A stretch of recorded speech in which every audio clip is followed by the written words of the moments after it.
Good morning. Unboxing tayo guys ng islag galing kay Sir Mark Oliver Real from Tayug, Pangasinan. Bali binigyan tayo ng islag guys para i-demo natin. Sa akin naman, since mahal ang islag, ayokong mag-plinking lang yan kasi sayang naman yung islag.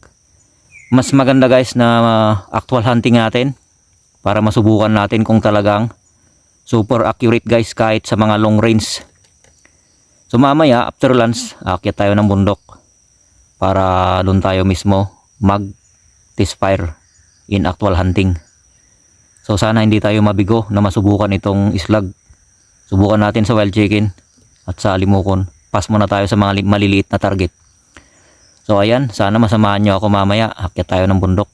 2 hours to 4 hours lang yung ilalagay natin sa bundok. Ayan, sa mga bago pa lang sa ating YouTube channel, welcome back again guys. At sa mga di pa nakapag-subscribe, subscribe yung channel natin. Ano man po yung magiging reaction nyo sa ating content sa araw na to, comment lang po kayo sa ating comment section.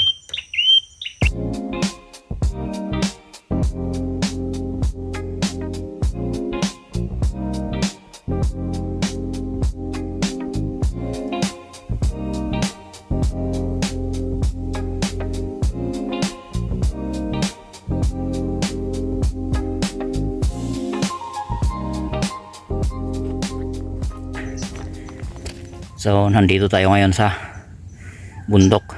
Mas maganda yung dito tayo sa bundok mag test fire at saka actual hunting yung gagawin natin guys. Kasi yun nga, islag yung bala na gamit natin.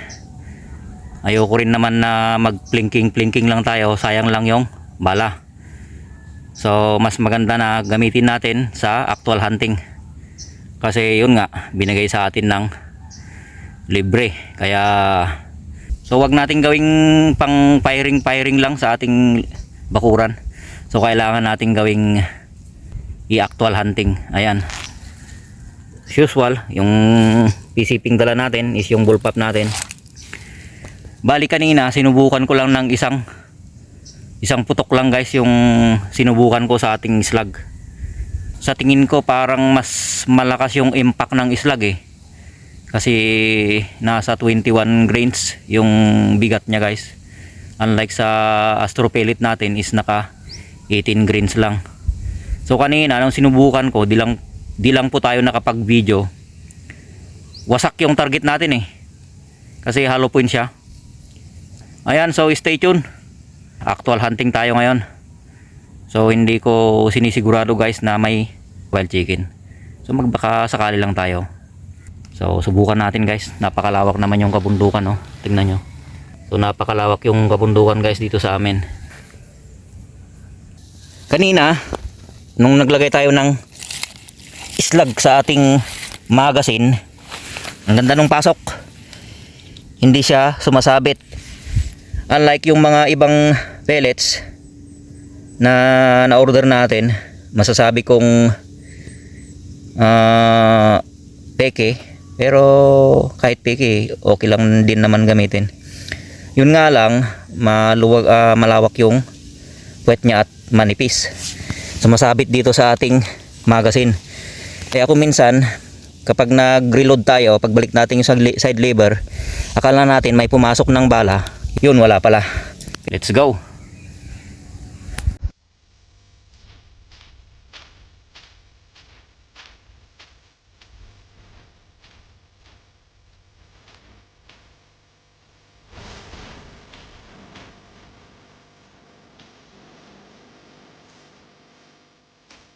Habang naglalakad tayo patungo sa ating spot, sana may binira tayong wild chicken dun sa ibaba guys.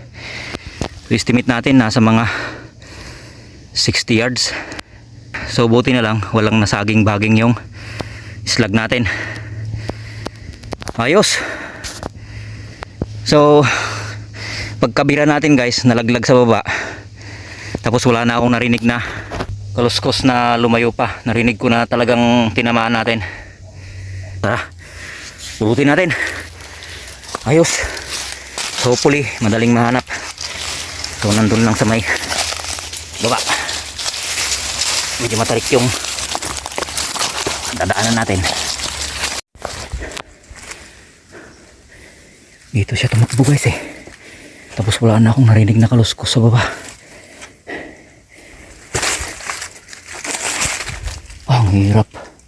Ang taas yung binabaan natin. Ayun!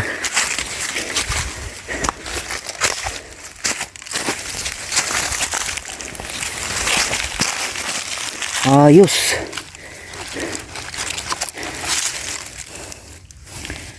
Tandang.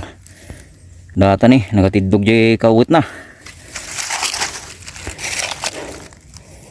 Ayan. So, shout out Sir Mark Oliver Real. Ito yung unang patama ng islag mo. Quality. Isang biraan lang. Tapos yung distance, estimate natin nasa mga 60 yards siguro yung layo. So eto na naman tayo guys. Hindi natin naon yung side cam natin kasi yun nga, masyadong mabilis yung pangyayari. Wala na tayong time pa na mag-on ng ating side cam. So ayan. Ito yung unang patama ng ating bullpup QM22 bullpup. Ever since no nabili natin. So mag na 9 months na sa atin yung bullpup natin. Ngayon pa lang tayo makakuha ng wild chicken. So napakaraming attempt na natin guys. So puro sablay. So ngayon gamit natin islag 21 grains. 218 yung size nya. Ang bigat oh. Ayos. Okay. Let's go. So ayan, dito na tayo sa ating pinag-iwanan ng ating PCP. Pahinga muna tayo bago tayo magpatuloy sa ating spot. So bali dito pa lang tayo sa daan. Tapos dito guys diyan sa baba, diyan natin binira itong wild chicken. Ayos. Okay, stay tuned. So yun nga lang, wala tayong kuha sa ating side cam. So pasensya na. Okay, so pagpatuloy tayo ulit.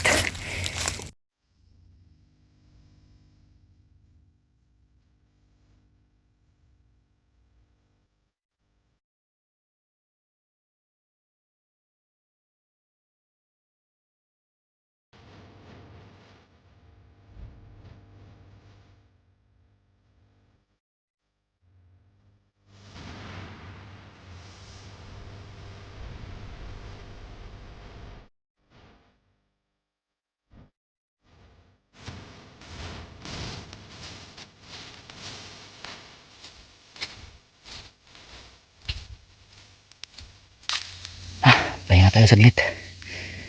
Grabe, nakakahingal.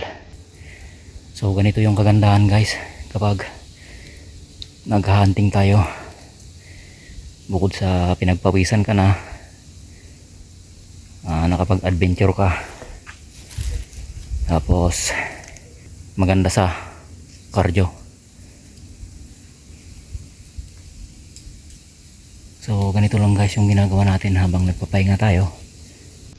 So nakikiramdam din tayo sa paligid.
Yun, may tinira tayong alimokon guys. So sinubukan natin sa long range. Tingnan nyo yung kinaroroonan natin. Wala tayong kura, hindi tayo nagtago. So talagang malayo yung kinaroroonan ng alimokon. So alam naman natin yung alimokon kapag matatanaw tayo, nakikita tayo, lilipad na yan agad kasi mailap din yan. So kagandahan pala ng islag kahit talagang long range, maganda yung tama. So tara, puntaan na natin, pulutin na natin yung alimokon. Doon siya bumagsak.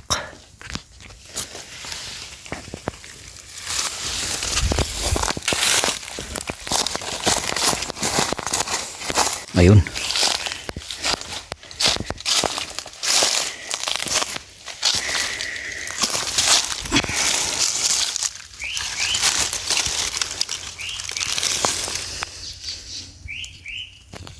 Sa layo nito guys, kahit nakikita tayo, hindi siya lilipad. So madagdag ko lang guys, ang pagkakaalam ko dito sa tama ng islag, wasak yung target. Pero hindi naman guys. Unti lang yung ano. So hindi natin ipakita guys. So tinitignan ko lang yung linabasan ng islag. So ang liit lang talaga yung exit wounds. Tapos dito sa pinasukan niya, halos parehas din. Ayos, okay na okay itong islag ah. Parang mas magandang gamitin itong islag kaysa yung pellet. So maganda pala yung islag dito sa ating unit. Nagmayat ti tama na. Jay islag. Ayos. So studio ko nam kabsat nga pang long range nga talaga ti islag. Oh, baka jay ko nam kabsat nga mapadasak ti islag ket. Baka isuti kanayon nga usir kon. Nakagusar ti pellets. Maybe baka kas jay ti papanan na kabsat. So mayat nga talaga ti islag. Pero yung price, doon sila nagkakatalo ng pellets.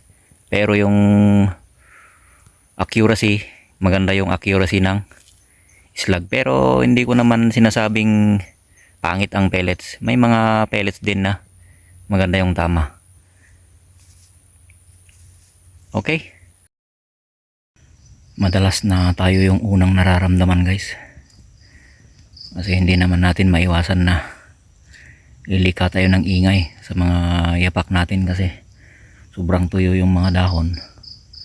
Ayan, nabis talaga yung pagkanting ng wild chicken kapag madaling araw o kaya gabi. So natsambahan lang natin kanina yung nakuha natin. So hapon na at mamaya uwi na tayo kasi palubog na rin yung araw. First time po natin gumamit ng islag. So maganda pala yung islag, compatible sa ating QM22 bullpup. Ayan, so since hapon na rin lang, uwi na tayo.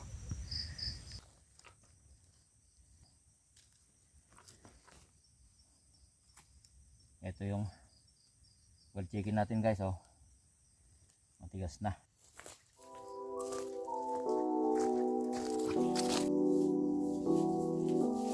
Maraming salamat sa mga walang sawang suporta nyo guys.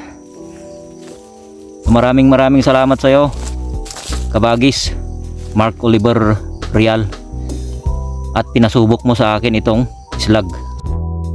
The next day. Isang napakaliwalas na araw para sa ating lahat. Welcome back ulit sa ating content. Hunting tayo sa araw na to. So ito yung ikalawang pagkakataon na gamitin natin itong islag mula kay Sir Mark Oliver Torres Real ng Tayog, Pangasinan. Maraming salamat sa iyo sir dahil binigyan mo ako ng pagkakataon na masubukan itong islag. So ito yung ikalawang pagkakataon na masubukan natin itong islag. Bali nung una, nakachamba tayo ng wild chicken. So napakaganda talaga ng long range itong islag. So ngayon, muli na naman nating susubukan itong islag. Ayan, sa mga bagong manonood po natin, yung mga matagal na nanonood na di pa nakapag-subscribe, baka naman pa-subscribe yung channel natin at always click ang notification bell para ikay updated sa ating mga upcoming video na i-upload.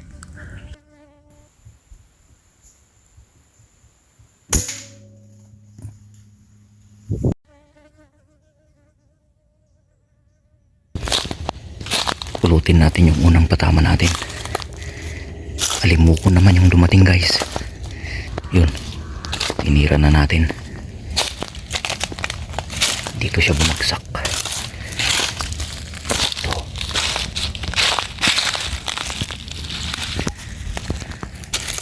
Hindi ko na sana tirahin, kaso sayang din. So maganda talaga yung tama ng islag, guys.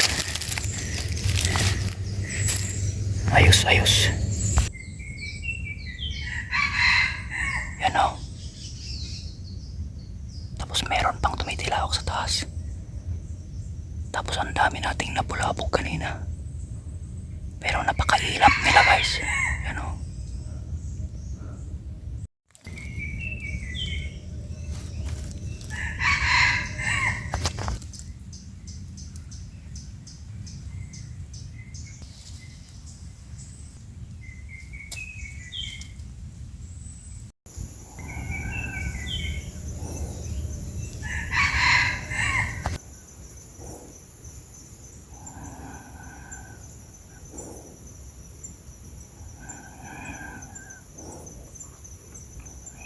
Malayo, ang daming harang ba?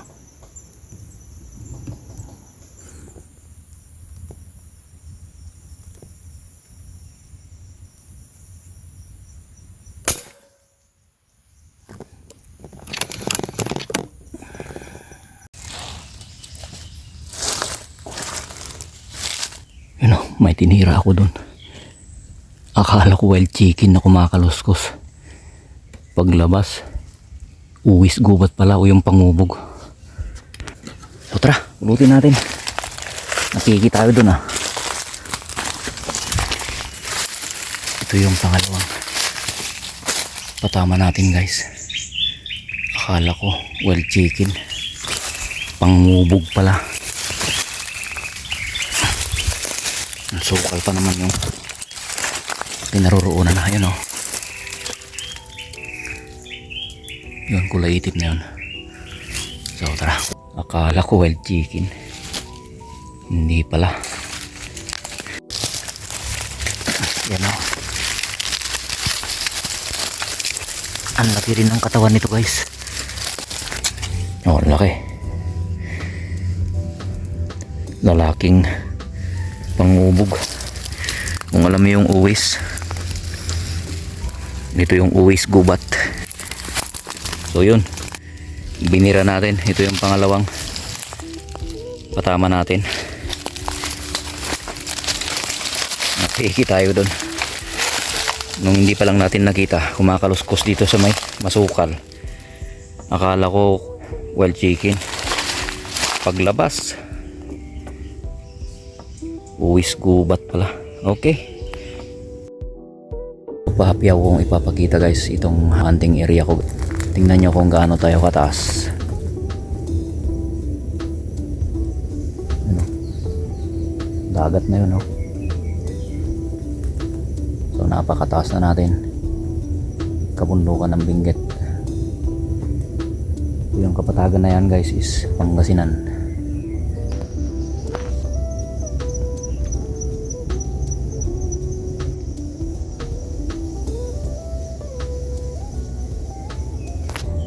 Nakikita nyo kulay blue sa lampas ng kabundukan doon sa kabila. Dagat na yun, guys. Ito gaano kahirap mag-content, mag-vlog. Pupunta tayo dito na walang kasiguraduhan. O minsan Parang mas marami yung wala tayong patama. Umuwi tayo ng 0, pero di ko na rin lang ina-upload. Tapos yung mga iba, akala nila madali lang. Kung magsalita madali lang. Tapos yung mga basher natin, ewan ko. So ayan. So hapon na, nakadalawa pa lang tayo. Grabe, sobrang ilap ng mga wild chicken dito guys. Kunting kaluskos mo lang, nagliliparan na sila. So yung naunang upload natin na paggamit natin ng islag, ibang bundok po yung pinuntahan natin guys. Doon lang po sa malapit sa amin. Marami din pong wild chicken doon, kaso daming hunter na nagpupunta. Mahirap naman kapag sabay-sabay kayong naghunting sa isang bundok.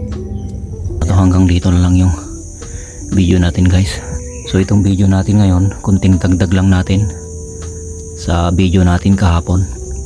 Bali kahapon naka isang alimukon tayo, tapos isang wild chicken gamit ang islag. Tapos itong araw na to, bali kunting demo lang tayo, kaysa yung sasayangin natin yung islag natin sa pag plinking. Actual hunting na lang natin para mas maganda. So sa mga kapwa hunters natin dyan, sa mga gustong mag-avail ng islag, kung sawa ka na sa pellet mo, kung gusto mo yung long range na patama, ba't di mo subukan mag-islag? So mag-PM ka lang kay Sir Mark Oliver Torres Real ng Tayog, Pangasinan. Ayan, maraming salamat. Hanggang sa muli. Bye bye. Peace out.